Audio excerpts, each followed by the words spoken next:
Dito tayo sa normal na kalantre. Pero pag dito sa malaki, feel ko hindi siya applicable. Ayun, tumatama sa baba yung ano.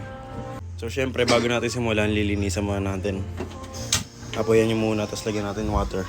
Lagyan natin tubig par. Hindi ko alam kung ininitan to matatanggal yung pagka non-stick, pero konting init lang. Kasi sa wok, pinapainitan talaga ng sobra yon. Mga Chinese wok. Okay yung gagamit na sandok na magagasgas siya. Yung plastic lang or kahoy. Una syempre, kailangan nyo ng mantika.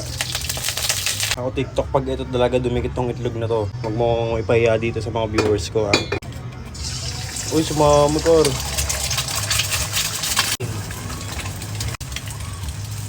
Uwak? Hindi ko magulong na si Lodi par oh. Ano, sumabog siya pero dumidikit lang ulit oh. Bago tayong bibinyagan guys. Ito na siya, pinasan ko na.